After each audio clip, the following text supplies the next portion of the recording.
رسول اللہ صلی اللہ علیہ وسلم نے دودھ پیا، پھر کلی کی اور فرمایا اس میں چکنائی ہوتی ہے۔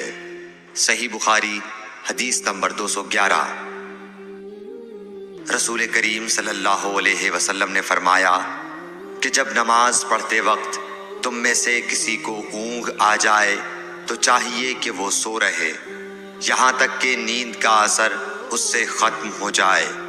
اس لیے جب تم میں سے کوئی شخص نماز پڑھنے لگے اور وہ اونگ رہا ہو تو وہ کچھ نہیں جانے گا کہ وہ خدا سے مغفرت طلب کر رہا ہے یا اپنے نفس کو بد دعا دے رہا ہے۔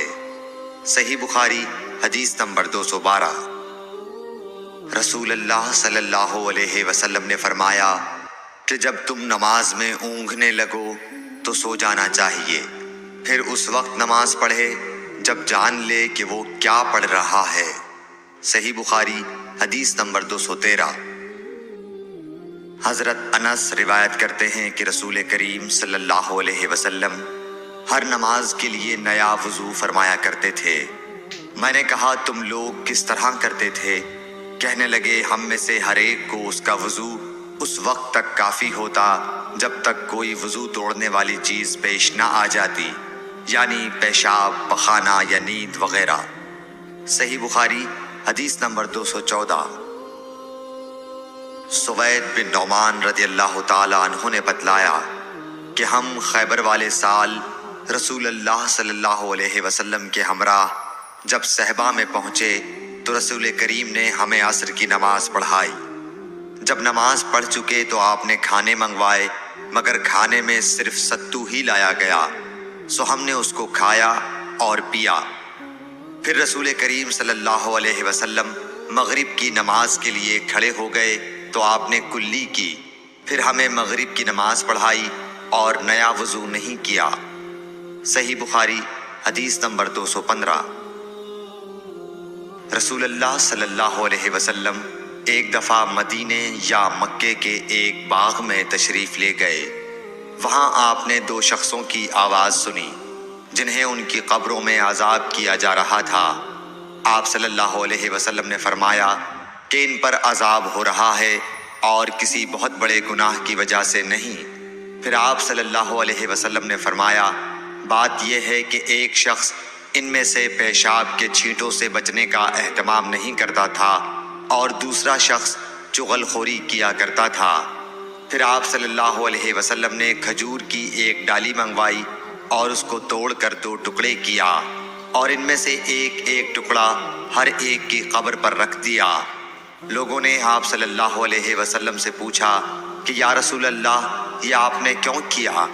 آپ نے فرمایا اس لیے کہ جب تک یہ ڈالیاں خشک نہ ہوں شاید اس وقت تک ان پر عذاب کم ہو جائے۔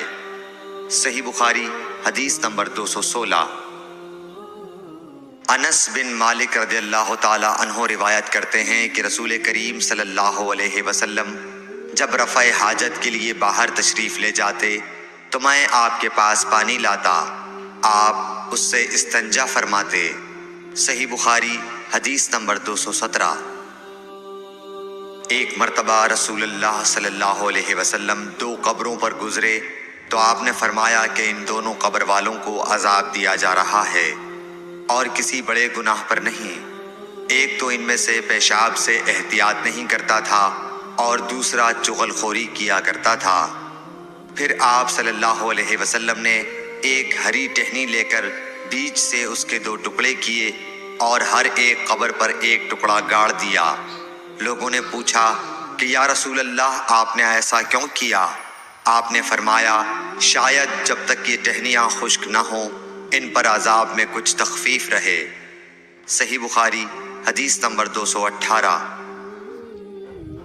رسول کریم صلی اللہ علیہ وسلم نے ایک دیہاتی کو مسجد میں پیشاب کرتے ہوئے دیکھا تو لوگوں سے آپ نے فرمایا اسے چھوڑ دو۔ جب وہ فارغ ہو گیا تو پانی منگوا کر آپ نے اس جگہ بہا دیا۔ صحیح بخاری حدیث نمبر 219۔ حضرت ابو ہریرہ رضی اللہ تعالی عنہ نے فرمایا کہ ایک اعرابی کھڑے ہو کر مسجد میں پیشاب کرنے لگا تو لوگ اس پر جھپٹنے لگے۔ یہ دیکھ کر رسول کریم صلی اللہ علیہ وسلم نے لوگوں سے فرمایا کہ اسے چھوڑ دو اور اس کے پیشاب پر پانی کا بھرا ہوا ڈول یا کچھ کم بھرا ہوا ڈول بہا دو، کیونکہ تم نرمی کے لیے بھیجے گئے ہو، سختی کے لیے نہیں۔ صحیح بخاری حدیث نمبر 220۔